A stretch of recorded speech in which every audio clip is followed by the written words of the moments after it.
Dear friends, हमने previous classes में विभव के बारे में पढ़ा हुआ था। विभव पढ़ा, हमने विभवांतर पढ़ा, बिंदु आवेशकांश किसी बिंदु पर हमने विभव पढ़ा, और हमने ड्यू टू इलेक्ट्रिक डाइपोल हमने एक्सियल और इक्वेटोरियल कंडीशन पे हमने पोटेंशियल पढ़ा कि कितना होता है। आज हम बात कर रहे हैं कि इक्विपोटेंशियल सरफेस क्या होता है। ठीक है, यानी कि समविभव पृष्ठ। जैसे कि आपको नाम से ही लग रहा है, एक ऐसा पृष्ठ होगा जिस पर विभव क्या होगा, समान होगा। सम मतलब क्या होगा, समान। तो इसकी डेफिनेशन है किसी वैद्युत क्षेत्र में स्थित वह पृष्ठ जिसके सभी बिंदुओं पर विभव समान हो, या विभव का मान क्या हो, समान, जिसके सभी पृष्ठ पर। यानी कि एक है सरफेस, हमने कोई भी सरफेस लिया, आपने सपोज आपने ये सरफेस लिया है। अगर ये सरफेस आपके पास इस तरीके का है कि इसके आप किसी पॉइंट पर, चाहे वो पॉइंट ये है, चाहे ये पॉइंट है, चाहे बस ईच एंड एवरी पॉइंट पर अगर आपको पोटेंशियल की वैल्यू इक्वल मिलती है, सेम मिलती है, इट मीन आप बोलेंगे ये जो सरफेस आपके पास ये कैसा है, इक्विपोटेंशियल सरफेस है। अगर आप इस सरफेस को लें, अगर इस सरफेस पर आपको ईच एंड एवरी पॉइंट पर अगर आपको पोटेंशियल, चाहे आप कहीं पर भी इस सरफेस पर कोई पॉइंट लेते हैं, अगर आपको उस पोटेंशियल की वैल्यू सेम मिल रही है ईच एंड एवरी पॉइंट पर, तो आप बोलेंगे ये जो मेरे पास सरफेस है ये कैसा है, इक्विपोटेंशियल सरफेस, यानी कि एक प्रकार का समविभव पृष्ठ है। तो सिंपल सी डेफिनेशन, ठीक है, इसमें आपको ज़्यादा पजल होने की जरूरत नहीं है। तो काफ़ी सिंपल से आपकी डेफिनेशन है कि किसी वैद्युत क्षेत्र में स्थित वह पृष्ठ, लेकिन वह पृष्ठ कहाँ स्थित होगा, वैद्युत क्षेत्र में, वह पृष्ठ जिसके सभी बिंदुओं पर जो पोटेंशियल होता है वो क्या होता है, इक्वल होता है, सेम होता है। तो ऐसा जो सरफेस होता है उसको हम बोलेंगे इक्विपोटेंशियल सरफेस। अब बात आती है इसके टाइप्स की, कितने प्रकार के होते हैं। तो ये हमारे पास नॉर्मली 3 टाइप्स के होते हैं। नंबर 1 गोली समविभव पृष्ठ, दूसरा हमारे पास होता है बेलनाकार समविभव पृष्ठ, और तीसरा हमारे पास होता है समतल समविभव पृष्ठ। अभी तीनों के बारे में अभी आपको बताऊंगा मैं कि इसकी शेप कैसी होती है। अब बात कर लेते हैं कि जो गोली समविभव पृष्ठ आगे उसका सोर्स क्या होता है, कि किस सोर्स के कारण जो हमारे पास सरफेस बनेगा, यानी कि जो हमारे पास इक्विपोटेंशियल सरफेस बनेगा वह स्फेरिकल होगा। तो इसका जो सोर्स होता है वो हमारे पास पॉइंट चार्ज होता है। ठीक है, अगर एक सोर्स हमारे पास पॉइंट चार्ज के फॉर्म में है तो उसके द्वारा जो जनरेटेड हमारे पास इक्विपोटेंशियल सरफेस होगा वो कैसा होगा, स्फेरिकल होगा। ठीक है, ऐसे ही आपके पास जो सिलेंड्रिकल है, यानी कि बेलनाकार समविभव पृष्ठ है। तो बेलनाकार समविभव पृष्ठ है वह जब हमारे पास जो आवेश का वितरण है, यानी कि distribution of charge linear form होता है, यानी कि लाइक दिस। ये आपके पास कोई, आप मान लो कि लीनियर कंडक्टर है, इस पर इस तरह का चार्ज है, तो इसके कारण ड्यू टू दिस कंडक्टर अगर हमारे पास जो इक्विपोटेंशियल सरफेस बनेगा वो कैसा बनेगा, बेलनाकार बनेगा। इसके बाद ये हमारे पास है, तीसरा हमारे पास होता है समतल समविभव पृष्ठ। तो या तो ये बोल सकते हैं कि जब वैद्युत रेखाएं एक दूसरे के पैरेलल होती हैं तो उस कंडीशन में जो वहां पर जो पोटेंशियल होता है वो कैसा होता है, वह समतल समविभव पृष्ठ बनता है उसके कारण। या हम ये बोल सकते हैं कि जब हमारे पास ये दोनों प्रकार के सोर्स हैं, चाहे हमारे पास पॉइंट सोर्स हो यानी कि पॉइंट चार्ज हो, चाहे हमारे पास जो चार्ज है वो लीनियर फॉर्म में हो, वह दोनों अगर क्या हो, काफ़ी डिस्टेंस पर हो, ठीक है, यानी कि हमसे काफ़ी दूरी पर, तो ऑन दैट केस हमें जो पोटेंशियल इक्विपोटेंशियल सरफेस मिलेगा वो कैसा मिलेगा, प्लेन फॉर्म में मिलेगा। ठीक है, इनकी शेप्स अभी मैं डिस्कस कर रहा हूँ, अभी इनकी शेप्स अभी बता रहा हूँ, लेकिन थोड़ा सा पहले हम इसकी प्रॉपर्टीज के बारे में बात कर लेते हैं। ठीक है, तो इसकी प्रॉपर्टी मेनली 3-4 प्रॉपर्टीज हमारे पास हैं, तो 3-4 प्रॉपर्टीज को हम डिस्कस करते हैं। ठीक है, तो ये आप नोट कर लीजिएगा, ठीक है, क्योंकि इसे मैं अभी तुरंत रीच कर रहा हूँ। ठीक है, कि जो हमारे पास स्फेरिकल इक्विपोटेंशियल सरफेस होता है उसका सोर्स हमारे पास होता है वो पॉइंट चार्ज होता है। ठीक है, इसके हमारे पास जो सिलेंड्रिकल होता है उसका जो सोर्स होता है वो हमारे पास लीनियर फॉर्म में होता है। ठीक है, और जो हमारे पास प्लेन इक्विपोटेंशियल सरफेस है वह अगर हमारे पास पॉइंट सोर्स और हमारे पास लीनियर जो चार्ज का डिस्ट्रीब्यूशन है वो हमारे पास एक काफ़ी लॉन्ग डिस्टेंस पर एग्जिस्ट हो, तो ऑन दैट केस हमें जो सरफेस मिलेगा, इक्विपोटेंशियल सरफेस मिलेगा वो कैसा मिलेगा, प्लेन मिलेगा। ठीक है, अगर हम इनके डायग्राम की बात करें तो अब अगर मैं इसके जो हमने गोलीय समविभव पृष्ठ बोला, तो सपोज हमें बोलते हैं कि हमारे पास जो चार्ज है वो कोई एक चार्ज क्यू है, इसके कारण हमने कहा कि जो इलेक्ट्रिक फील्ड होगा आर डिस्टेंस, वो हमने कहा यहाँ तक डिस्टेंस डिस्टेंस r है, यहाँ पर जो पोटेंशियल होगा, जितना पोटेंशियल होगा, और यहाँ से r डिस्टेंस पर कोई पॉइंट होगा, यहाँ पर जो पोटेंशियल होगा, यहाँ से r डिस्टेंस जो पॉइंट होगा वहाँ पर जो पोटेंशियल होगा, और यहाँ से r डिस्टेंस जो पॉइंट होगा उस पर जो पोटेंशियल होगा, इस सारे पोटेंशियल की वैल्यू क्या होगी, सेम होगी। कौन सा फॉर्मूला अप्लाई कर रहे हैं, v equal to 1/4πε0 q/r, r की सेम ले रहे हैं, तो इनके कारण जो हमारे पास एक सरफेस बनेगा, ये कैसा बनेगा, ये हमारा बनेगा स्फेरिकल इक्विपोटेंशियल सरफेस। और अब इस सरफेस पर आप जो है कहीं पर भी अगर पोटेंशियल फाइंड करोगे तो वो आपको क्या मिलेगा, वह आपको जो है इक्वल मिलेगा, ठीक है। लेकिन अगर डिस्टेंस आपके पास चेंज होगी, डिस्टेंस अगर रोज कम होगी, डिस्टेंस आपने कम कर ली, तो आपके पास क्या हो जाएगा, अब पोटेंशियल की वैल्यू भी आपके पास चेंज हो जाएगी, यानी कि लेकिन इस सरफेस के लिए, जो इनर वाला सरफेस है, इस सरफेस के लिए जो पोटेंशियल होगा वो क्या होगा, सेम होगा, ठीक है।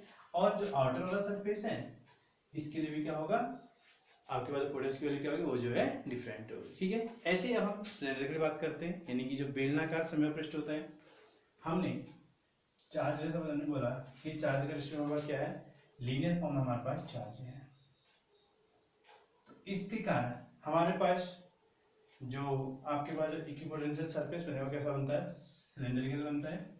तो आप इस पर सिलेंडर बनाएंगे,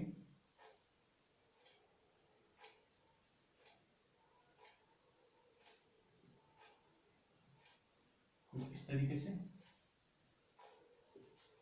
और इससे बाहर को जो आएगा, जो सेकंड बन जाएगा, वो हमारे पास जो है इस तरीके से बन जाएगा, इस तरीके से आप मान लीजिए, ठीक है। यानी कि हमारे पास जो है जो सिलेंड्रिकल इक्विपोटेंशियल सरफेस होगा हमारे पास लाइक कुछ दिस वे होगा, ठीक, इस तरीके से, ठीक हो गया, आर्यवर्सन है। तो ये आपके पास जो है किस सरफेस का हो गया, ये हो गया हमारे पास बेलनाकार, यानी कि ये हमारे पास हुआ गोलीय समविभव पृष्ठ, गोलीय समविभव पृष्ठ, ये हमारा हो जाएगा बेलनाकार।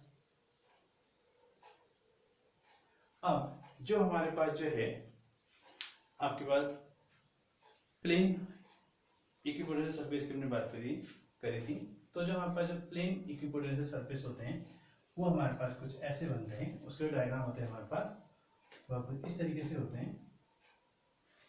आपने बना लिया होगा, इसको मैं इरेज कर रहा हूँ, इसको भी,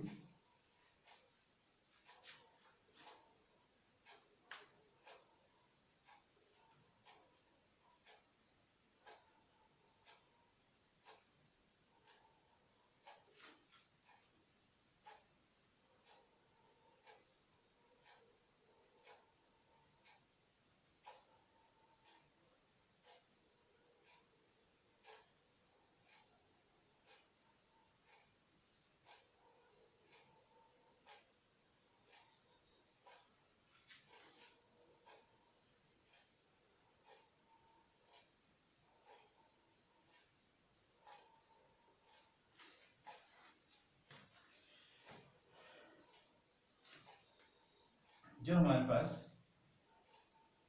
समतल समपृष्ठ होता है वो हमारे पास कुछ इस तरीके से होता है,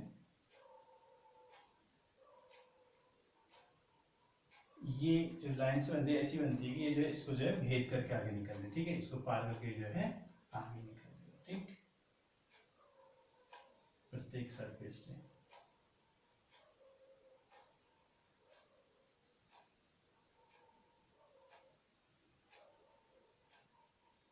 ठीक।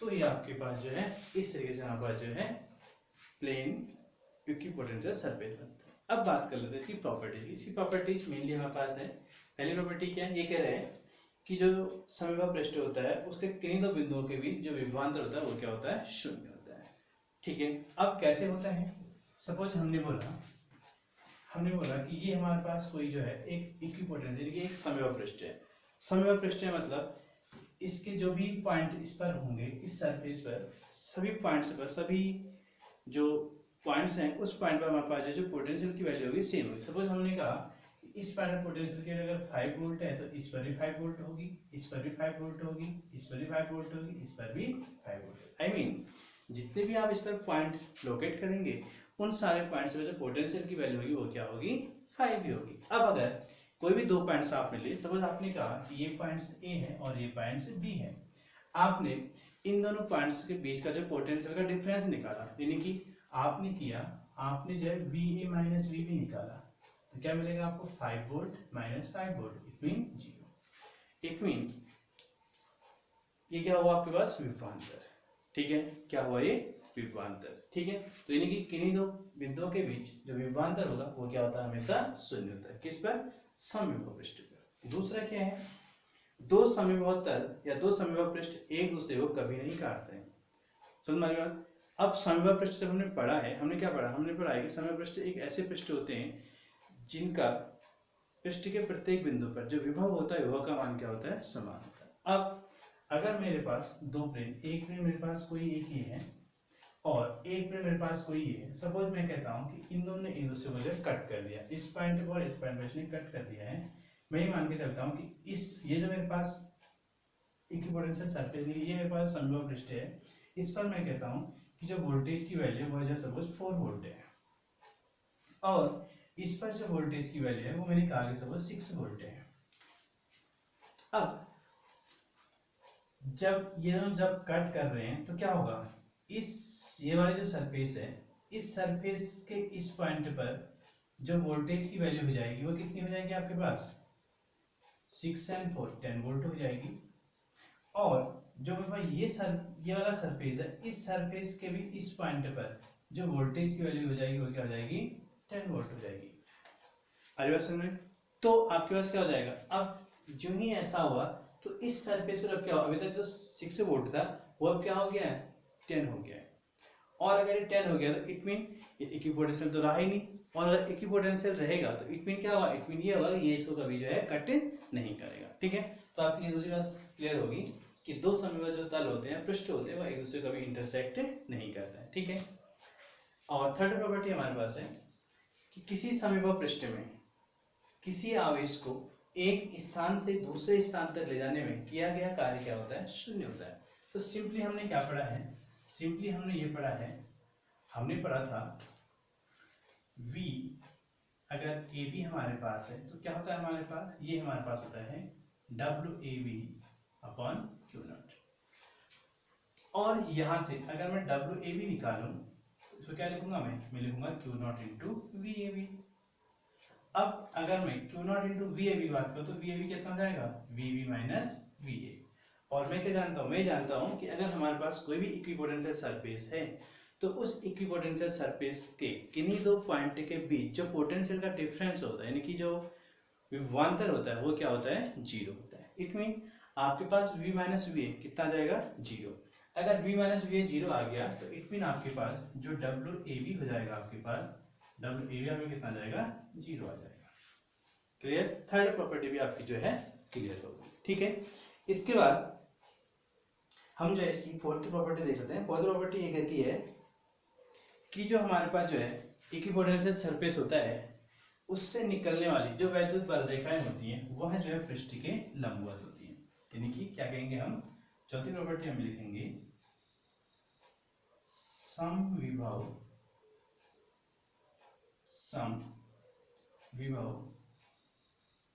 पृष्ठ से निकलने वाली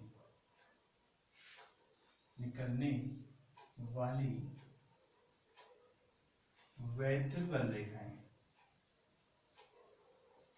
वैद्युत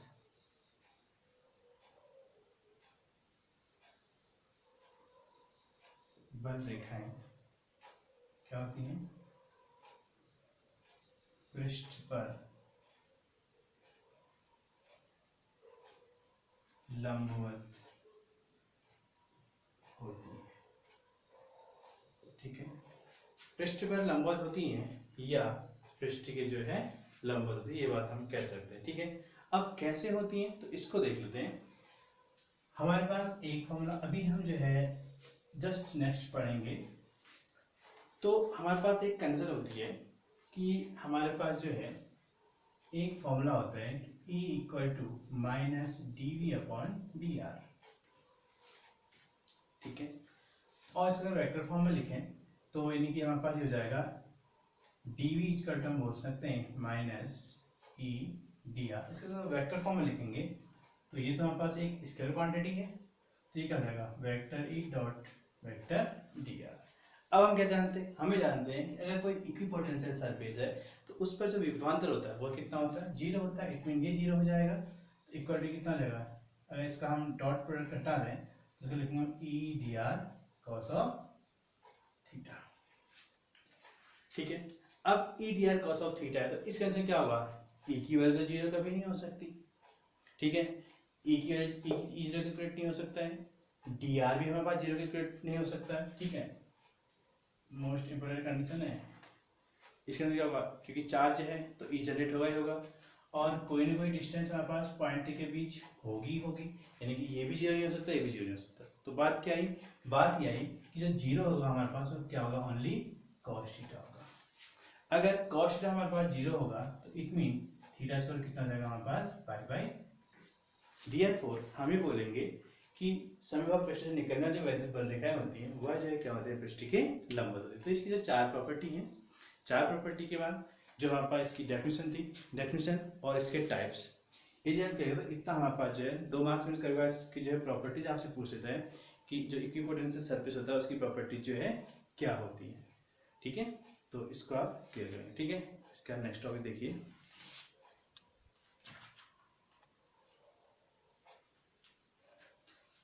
अब हमारे पास जो नेक्स्ट टॉपिक है ये भी हमारे पास एक इम्पोर्टेंट टॉपिक है। इस पे पेज यहाँ पर न्यूमेरिकल के लिए भी इम्पोर्टेंट है और वैसे भी बहुत बार बदलता है। हमारे पास है विभव प्रवणता तथा वैद्युत क्षेत्र की तीव्रता में संबंध, दोनों में रिलेशन निकालनी है। अब विभव प्रवणता, अगर इन दोनों को हम जो है राशि के हिसाब देखें तो दोनों हमारे पास जो है वेक्टर क्वांटिटीज हैं, यानी कि जो विभव प्रवणता होती है वो भी हमारे पास एक वेक्टर क्वांटिटी है, और जो हमारे पास जो है इलेक्ट्रिक फील्ड इंटेंसिटी है वो भी हमारे पास जो क्या होती है, एक वेक्टर क्वांटिटी होती है, ठीक है। लेकिन दोनों की डायरेक्शन का थोड़ा सा खेल होता है कि हमारे पास जो वैद्युत क्षेत्र यानी कि जो इलेक्ट्रिक फील्ड इंटेंसिटी डायरेक्शन होती है वो हमारे पास जो क्या होती है, पॉजिटिव नेगेटिव होती है। लेकिन जो हमारे पास जो पोटेंशियल ग्रेडियंट है इसकी डायरेक्शन होती है वह जो नेगेटिव टू पॉजिटिव होती है, यानी कि जो इलेक्ट्रिक फील्ड की डायरेक्शन है वह जो higher potential to lower potential होती है, और जहाँ पर विभव प्रवणता है इसकी डायरेक्शन होती है वो जो है lower potential to higher potential होती है। इट मीन हम ये बोल सकते हैं कि जो विभव प्रवणता है, विभव प्रवणता की जो दिशा होती है वह जो है वैद्युत क्षेत्र की दिशा की जो है विपरीत दिशा की अपोजिट डायरेक्शन में होती है, ठीक है। अब बात याद है कि विभव प्रवणता होता क्या है। आपने जो है इन प्रीवियस क्लासेस यानी कि हम 11th की बात करें तो आपने जो है वहाँ पर को वेग प्रवणता और दाब प्रवणता के बारे में आपने सुना होगा, ठीक है। आपने वहाँ पर वेलोसिटी ग्रेडियंट के बारे में सुना होगा।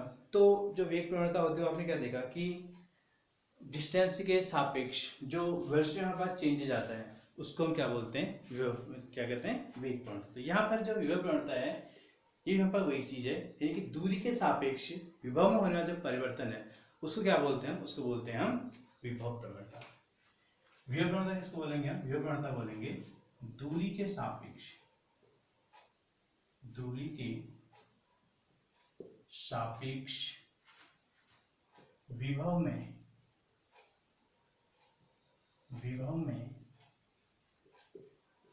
होने वाला परिवर्तन, विभव में होने वाला परिवर्तन क्या कहलाता है, विभव प्रवणता कहलाता है। और दूसरी बात, जब हम किसी चार्ज को इलेक्ट्रिक फील्ड की डायरेक्शन में रखते हैं, ठीक है, किसी चार्ज को, ये अगर मेरे पास इलेक्ट्रिक फील्ड की डायरेक्शन ये है और अगर मेरे पास चार्ज ये है तो इसे मुझे जो है इलेक्ट्रिक फील्ड की डायरेक्शन में अगर है तो इसको मुझे एक्सेलरेट नहीं करना पड़ता, लेकिन ये अपने आप ही जो क्या होता है, एक्सेलरेट होता है, ठीक है, अपने आप ही मोशन करता है।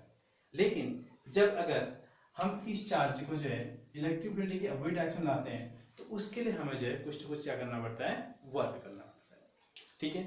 अब मुझे रिलेशन निकालनी है विभव प्रवणता तथा वैद्युत की तीव्रता में, मुझे रिलेशन निकालना है तो क्या करूंगा, उसके लिए मान लेते हैं, माना कि एक प्लस चार्ज है Q और इससे मैंने कहा कि r दूरी पर एक मेरे पास पॉइंट है P।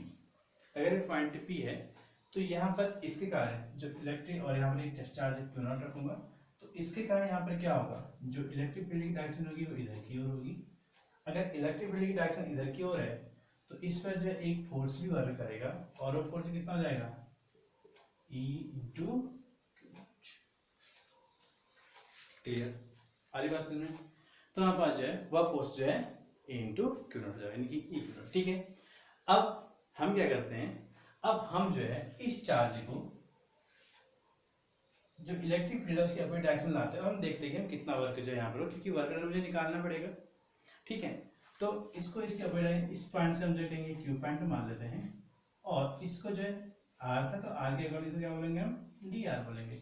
डी आर दूसरे से क्या करते हैं हम डिस्प्लेसमेंट कराते हैं, और हम देखते हैं कि उस कंडीशन में आखिर हमारे पास जो वर्क है वो वर्क जो है कितना हो रहा है। तो we know get better way, W equal to क्या होता है, फोर्स इनटू डिस्प्लेसमेंट, यानी कि F S cos of theta, आपने पढ़ रखा होगा प्रीवियस क्लासेस में।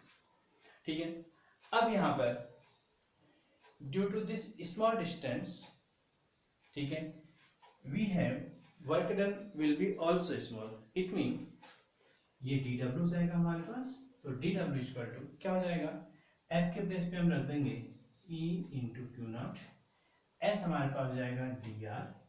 और अब देखिए हम जो है इलेक्ट्रिक फील्ड की डायरेक्शन इधर की ओर है, हम वर्क कर रहे हैं इलेक्ट्रिक फील्ड की अपोजिट डायरेक्शन में, इट मीन जो यहाँ पर हमारे पास जो है जो थीटा हो जाएगा वो हो जाएगा 180, यानी कि cos 180, cos 180 की वैल्यू माइनस ऑफ 1, तो हमारे पास जो dw हो जाएगा ये हो जाएगा हमारा minus E Q not D R. इसके बाद इस क्यू नॉट को यहाँ फेंक देते हैं, तो हमारे पास डी डब्ल्यू upon q naught equal to क्या रहेगा हमारे पास, माइनस E डी आर। और इस डी डब्ल्यू अपॉन क्यू नॉट को हम क्या बोलेंगे, हम जानते हैं V equal to q upon V equal to डब्ल्यू अपॉन क्यू होता है हमारे पास। तो अगर dw है तो यहाँ पर पोटेंशियल क्या हुआ, यानी कि पोटेंशियल डिफरेंस निकल के आ जाएगा। ठीक है, तो हमारे पास dw अपॉन क्यू नॉट को हम क्या लिख देंगे, इसको हम लिखेंगे dv छोड़ कितना लिखेंगे हम, माइनस E डी आर, या हम ये बोल सकते हैं E equal to minus dv upon d r. ये जो हमारे पास रिलेशन है, यही रिलेशन हमारे पास जो है क्या है, विभव प्रवणता, यानी कि dv अपॉन डी आर। ये जो हमारे पास dv अपॉन डी आर है इसको हम बोलते हैं विभव प्रवणता, यानी कि पोटेंशियल ग्रेडियंट विभव प्रवणता। तो यही हमारे पास रिलेशन आ गई है E equal to minus dv upon d r, इसी को हम बोलते हैं विभव प्रवणता और वैश्विक की तीव्रता में संबंध। ठीक है, अब यहाँ पर माइनस साइन क्या शो करता है, माइनस साइन ये शो करता है कि अगर हम जो है इलेक्ट्रिक फील्ड की अपोजिट डायरेक्शन में मोशन करते हैं तो हमारे पास जो विभव का मान है वह जो है क्या होता है, कम होते रहता है, यानी कि बढ़ते रहता है। ठीक है, इलेक्ट्रिक फील्ड डायरेक्शन में क्या होगा, कि आपके पास जो क्या होगा घटेगा, लेकिन यहाँ क्या होगा हमारे पास बढ़ेगा। ठीक है, आइए बात सुनिए। इसके बाद यहाँ पर हमारे पास जो है इसका एक ई का हमारे पास एक जो नया फॉर्मूला में निकल के आता है, यानी कि यूनिट निकल के आती है। तो यहाँ से हमारे पास जो ई का एक फॉर्मूला बनता है वो बनता है हमारे पास वी अपॉन डी। इसी से अगर हमने कहा कि डिस्प्लेसमेंट हमारे पास ज़्यादा है और तो उसके कंडीशन में क्या होगा, हमारे पास पोटेंशियल डिफरेंस भी ज़्यादा होगा, तो उसको हमने वी अपॉन डी बोल दिया। ठीक है, माइनस साइन जस्ट डायरेक्शन के लिए, इसलिए माइनस साइन को यहाँ पर हम अवॉइड कर देंगे, छोड़ देंगे। तो यहाँ पर जो इसकी यूनिट बनेगी वो क्या बनती है, वोल्ट पर मीटर। ठीक है, अब यहाँ से इसकी जो यूनिट बनी इलेक्ट्रिक फील्ड इंटेंसिटी कितनी बनी, वोल्ट पर मीटर। तो इससे पहले आपके पास क्या है, न्यूटन पर कूलम, और अब क्या आ गया आपके पास वोल्ट पर मीटर। तो हमारे पास जो है इलेक्ट्रिक फील्ड इंटेंसिटी की दो यूनिट हमारे पास होगी। ठीक है, एक हमारे पास होगी है वोल्ट पर मीटर और दूसरी हमारे पास होगी न्यूटन पर कूलम। ठीक, यहाँ पर जो माइनस साइन है, ये जो ऋणात्मक चिन्ह है, आप लिखेंगे चिन्ह यह दर्शाता है कि वैद्युत क्षेत्र की दिशा में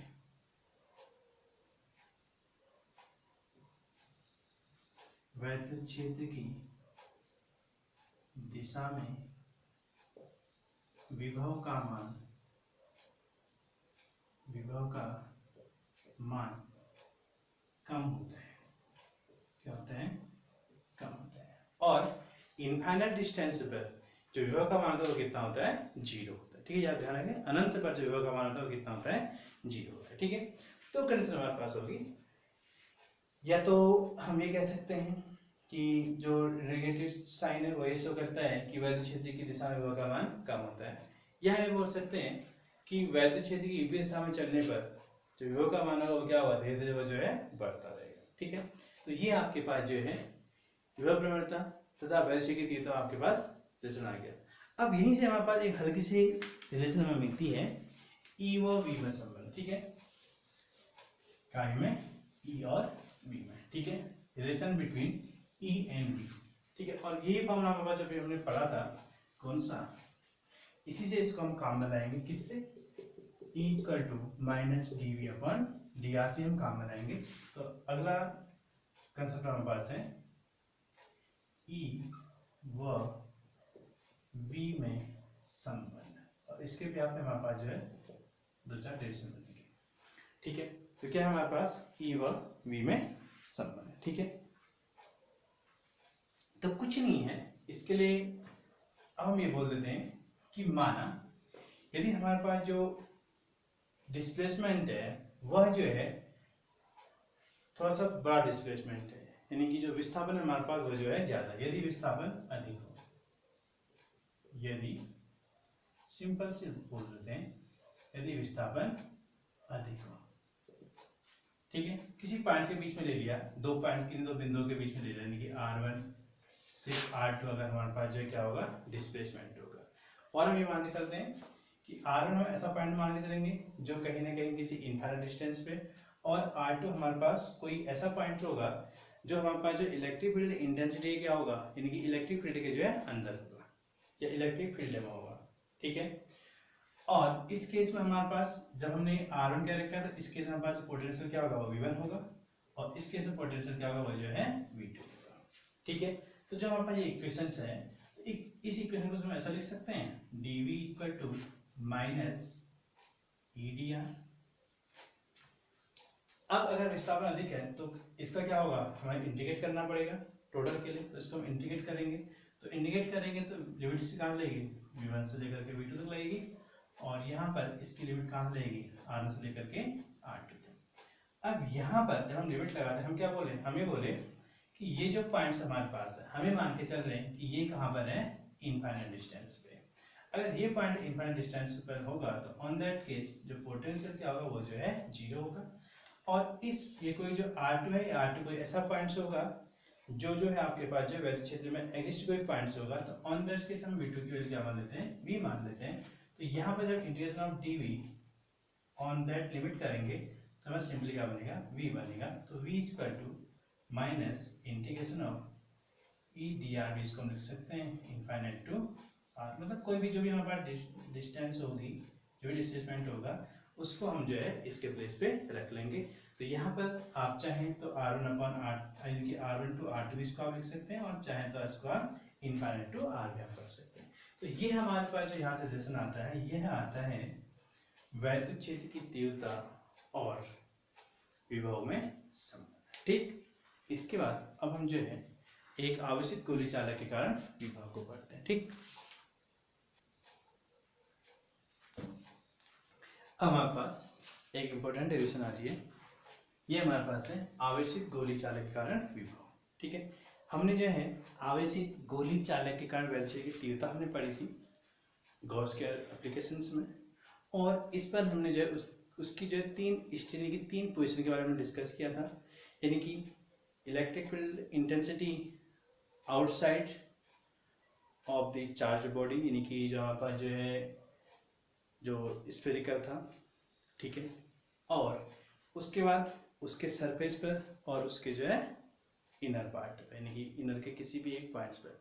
तो वही चीज़ हम यहाँ भी करेंगे कि एक आवेशित गोली चालक लेंगे और उस चालक के बाहर, उस चालक के सरफेस पर और उस चालक के भीतर हम जो क्या करेंगे? पोटेंशियल को फाइंड करना चाहेंगे, और देखेंगे कि मतलब किस जगह पोटेंशियल ज़्यादा होता है, कहाँ पर कांस्टेंट रहता है, कहाँ पर क्या कंडीशन होती है, वो सारी कंडीशन हम जो है डिस्कस करेंगे। ठीक है, तो हम ले लेते हैं पहले, माना हमने ले लिया ये हमारे पास जो है एक क्या है, गोली चालक है। और कैसा गोली चालक है, आवेशित है। तो यानी कि इस गोली चालक को हम जो भी आवेश दे रहे होंगे वह सारा आवेश क्या होगा, इसके सरफेस पर चला जाएगा। अगर अचानक होता तो क्या होता, जितना भी आवेश देते वह इसके अंदर जो है इकट्ठा हो जाता है। ठीक हो गया। अब इस कंडीशन में होता क्या है, इस कंडीशन में ये होता है कि हमें जो है, जो यहाँ पर जो वैद्युत बल रेखाएं निकलती हैं वह रेखाएं बाहर की ओर निकलेंगी, और हमें ऐसा होता है कि यह जो है कहीं ना कहीं इसके सेंटर से जो है बाहर आ रही है। ठीक है, इसका सेंटर मान लेते हैं, तो यहाँ से बाहर निकलेंगे, लेकिन हमें ऐसा एज्यूम होता है कि ये जो लाइन्स आ रही है ये जो है इसके सेंटर, इनकी सेंटर से होती हुई आ रही है। ठीक है,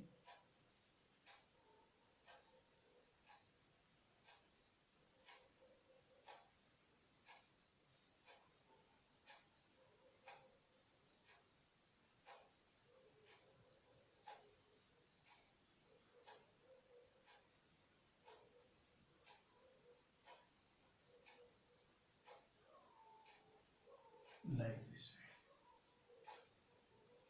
ये हमारे क्या होंगी, इसकी इलेक्ट्रिक फील्ड लाइन हमें कैसे शो हो रही होंगी, ये निकलेंगी इसके सरफेस है, क्योंकि चार्ज का सरफेस पे है, बाहर से ये इसके सरफेस निकलेगी, लेकिन हमें ऐसा फील होगा कि ये जो इलेक्ट्रिक फील्ड लाइन है ये इसके ये इसके सेंटर से होती हुई आ रही है।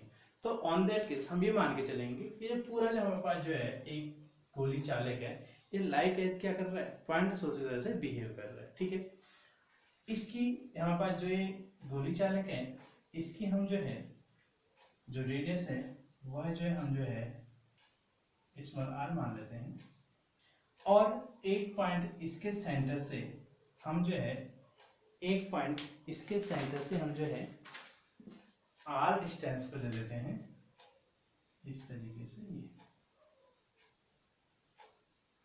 इसके आउटर साइड पे, और एक पॉइंट को ही हम जो है इसके इनर पार्ट पे ले लेते हैं, और हम जो रिस्पेक्टिवली 1 by 1 जो है इन तीनों पॉइंट्स के लिए जो है इनकी इस पॉइंट पर, इसके सरफेस पर और इसके इस पॉइंट पर, तीनों पॉइंट्स पर क्या करेंगे, जो पोटेंशियल होता है वह जो है कितना होता है उसको हम जो है कैलकुलेट करेंगे।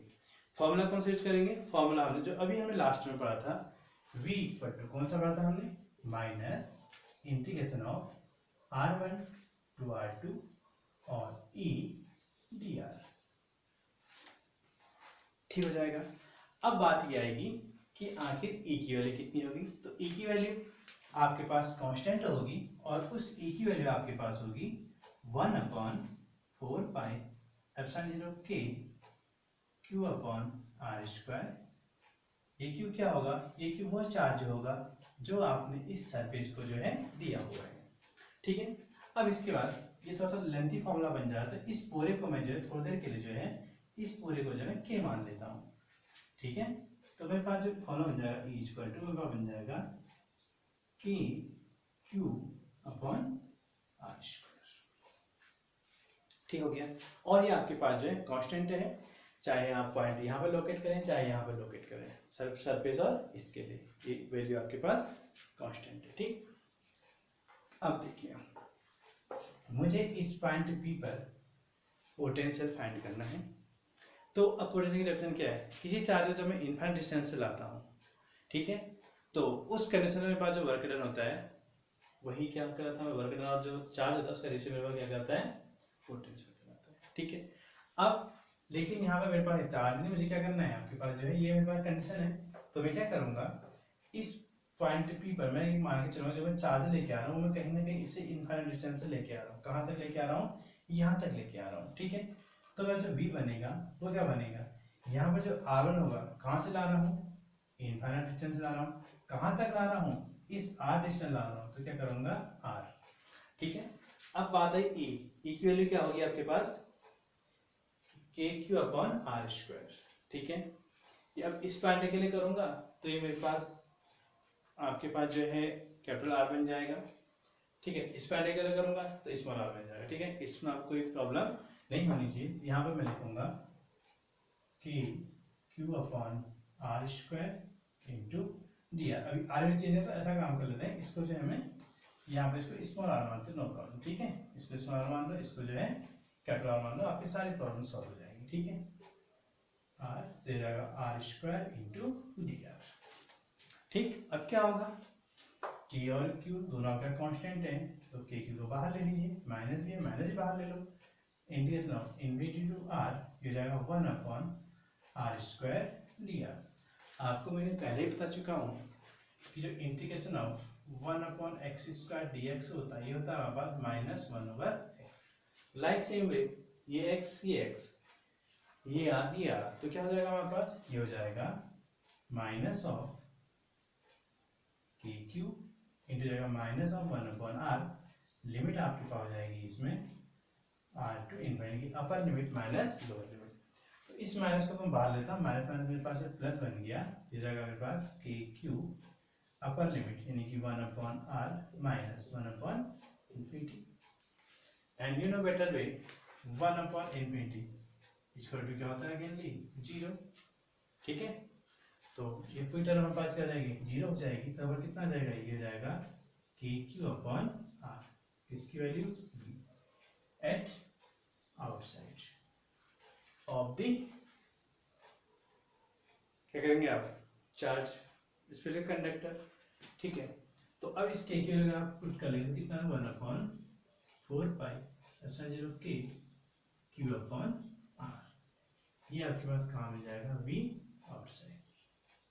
लाइक सेम प्रोसेस आप अब v निकालेंगे इसके सरफेस पर, तो जब इसके सरफेस पर निकालेंगे, यानी कि ये हमारे पास था, क्या निकालेंगे, पृष्ठ के बाहर, पृष्ठ के बाहर स्थित बिंदु पर विभव निकाला आपने। अब हम बात करेंगे पृष्ठ पर,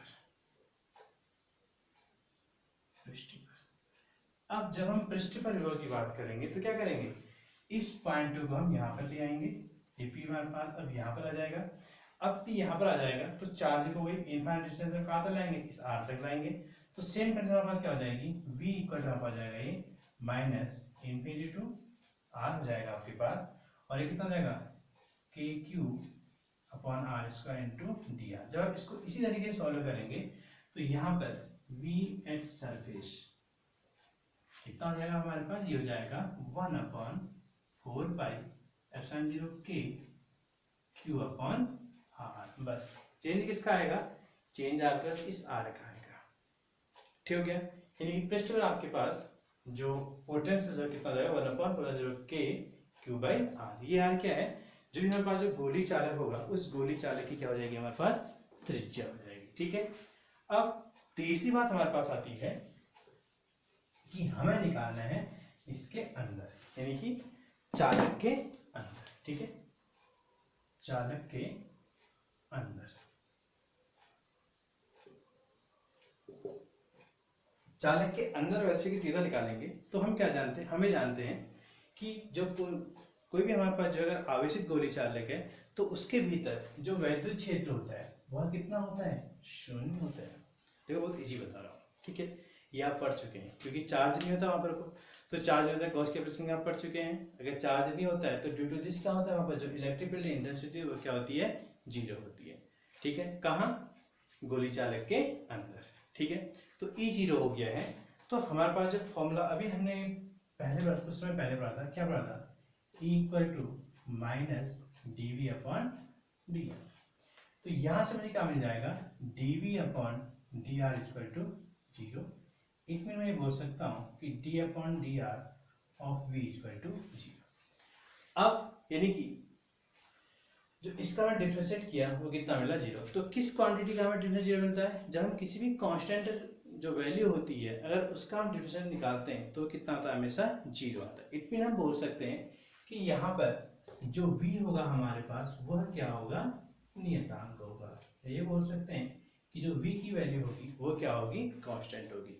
अब बात ये आती है, अगर ये v की वैल्यू कांस्टेंट है तो यह v जो है कितना होता है। तो इसका आंसर ये है कि यह जो v होता है, इस v का मान उतना ही होता है जितना कि उसके सरफेस पर होता है। यानी कि इस गोली को उसके भीतर किसी भी पॉइंट पर जो v की वैल्यू होगी वह कितनी होगी आपके पास, इतनी होगी 1/4π0k⁴r।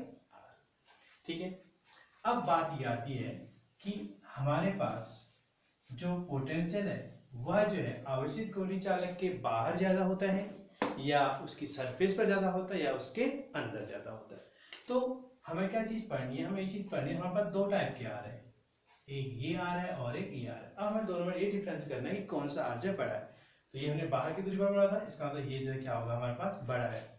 अगर ये बड़ा है तो इसका मान जो v आउटसाइड है, v आउटसाइड वो क्या होगा, छोटा होगा। किससे, v सरफेस पे। और जो v सरफेस होगा वह जो है क्या होगा, v इनर पार्ट पे होगा। ठीक है। तो ये दोनों v आपके पास चाहे इनर पार्ट पे निकालें या सरफेस पे निकालें, v की वैल्यू क्या होगी, सेम होगी। और वह v की वैल्यू कितनी होगी, 1/4π0k⁴r। और जो आउटसाइड पे जो पोटेंशियल होगा वो जो क्या होगा, इन दोनों से क्या होगा, लेस होगा हमेशा। ठीक है, ये आपकी बात है होगी। ठीक है। अब बात ये आती है कि आखिर इन दोनों हमारे पास जो है, जब हमने आवेशित गोली चालककांड वैसे की तीव्रता पड़ी और आवेशित गोली चालककांड जब विभव निकाल रहे हैं, तो हमने क्या चीज देखी थी, हमने ये देखी थी कि वहां पर जब हमने आवेशित गोली चालककांड जो उसके सरफेस पर यानी कि आउटसाइड पे हमने जो इंटेंसिटी निकाली थी, आउटसाइड पे कितनी निकाली थी, 1/4πε0k⁴r² निकाली थी।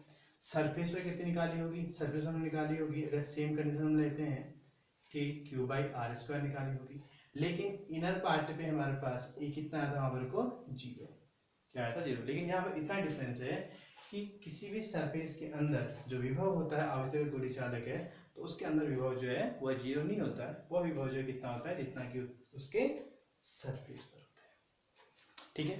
इसके बाद आपको जो है कुछ छोटी छोटी बातें ध्यान रखनी है।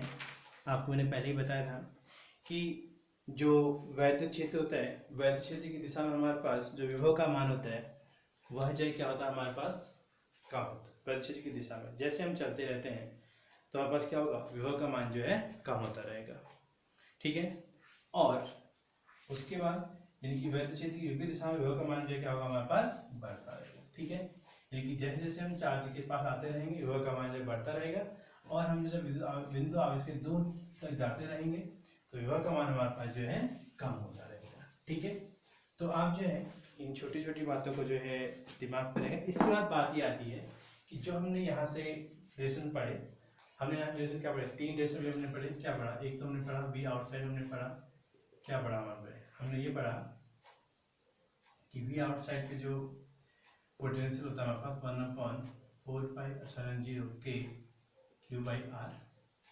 और जो हमने v सरफेस पढ़ा और v इनर पढ़ा, हमने ये पढ़ा कि कितना होता है 1/4πε0k⁴r। ये भी हमने पढ़ा 1/4πε0k⁴r। अब बात है इसका जो ग्राफ होता है वह ग्राफ जो है कैसा होता है। इसका हम ग्राफ प्लॉट करते हैं, हम जो है ये दूरी के लिए करते हैं और यहाँ पर हम जो है विभव के लिए करते हैं। ठीक है। कहीं पर हम जो है इस आर को लोकेट कर लेते हैं कि हमने कहा कि ये आर है और यहाँ से यहाँ तक की डिस्टेंस हमने क्या मान ली, आर मान ली, और यहाँ से कहीं यहाँ तक डिस्टेंस क्या मान लेते हैं, स्मॉल आर मान लेते हैं। ठीक है। ये हमने कहा क्या है, स्मॉल आर की डिस्टेंस है कहाँ तक, यहाँ तक। अब हम क्या देख रहे हैं, हमें देख रहे हैं कि जब आर की वैल्यू 0 से लेकर के यहाँ तक है, यानी कि जिससे यहाँ तक मतलब ये इसका सेंटर हो गया, इस सेंटर से लेकर के यहाँ तक इसके सरकमफ्रेंस पर डिस्टेंस आर है। तब बाद जो पोटेंशियल होगा, पोटेंशियल हमें क्या मिलेगा, कांस्टेंट मिलेगा। कांस्टेंट मिलेगा, सपोज मैंने कहा कि जो वो पोटेंशियल है कुछ, उसका लेवल कुछ ऐसा है, यहाँ तक वो पोटेंशियल है, ये पूरी जितना यहाँ होगा जितना यहाँ होगा सब क्या होगा, पोटेंशियल की वैल्यू क्या होगी हमारे पास सेम, चाहे ये पॉइंट हो चाहे ये पॉइंट, कहीं पर भी है पोटेंशियल की वैल्यू क्या होगी सेम, नहीं कांस्टेंट होगा। इसलिए वो मैंने कोई कांस्टेंट पोटेंशियल मान लिया कितना है, इतना है। अब क्या होगा, अब हमारे पास जब इसके आय को बढ़ेंगे तो पोटेंशियल का मान क्या हो जाएगा, कम हो जाएगा। क्यों कम हो जाएगा, क्योंकि हम जानते हैं कि जो V है वो क्या होता है, inversely proportional to 1/r। It mean ये हुआ कि इस केस में अगर R इंक्रीज हो रहा है तो V हमारे पास क्या होगा, डिक्रीज होगा। तो यहाँ से हमें जो ग्राफ मिलता है वह ग्राफ हमें जो है, यानी कि जो हमें जो R का मान मिलेगा वो हमें जो ऐसा इस तरीके से जो है घटता हुआ मिलेगा। तो हमारे पास इस कंडीशन में जो हमारे पास V और R के बीच ग्राफ बनता है वह ग्राफ हमारा कुछ ऐसा बनता है। ठीक, इसको आप जब दिमाग पे बैठाएंगे। ठीक है, तो इस तरह से हमारे पास जो विभव वाला जो कंसेप्ट है हमारा वो समाप्त हुआ। इसके बाद इसमें हमारे पास भी वैद्युत स्थित ऊर्जा इसकी है, दो आवश्यक कारण और निकाय के कारण हमारे पास जो है वैद्युत विभव है। तो ये वाला जो वैद्युत स्थित ऊर्जा है या वैद्युत विभव है, ये वाला टॉपिक हमारे पास इसलिए इजी होता है क्योंकि ये हमारे पास यहाँ पर क्या है, स्केलर क्वांटिटी है। तो स्केलर क्वांटिटी में जैसा साइन आता है, माइनस है तो माइनस, प्लस है तो प्लस करके हम उसको सॉल्व कर लेते हैं, तो हमें इजी करेंगे से हमें जो उसका आंसर जो मिल जाता है। ठीक है, जबकि वैद्युत क्षेत्र और वैद्युत बल की बात करें तो वहाँ पर हमें जो क्या उसकी डायरेक्शन चेक करनी पड़ती है। ठीक है, और उसके हिसाब से हमें जो है वहाँ पर एडिशन सब्ट्रैक्शन हमें जो है करना पड़ता है। ठीक है, तो इसके न्यूमेरिकल आपको बहुत जल्दी बताए जाएंगे। तो थोड़ा सा जो है हम इसको आगे को पढ़ लें, तो इसके आगे की बातें जो हम कल करेंगे। Okay, good bye.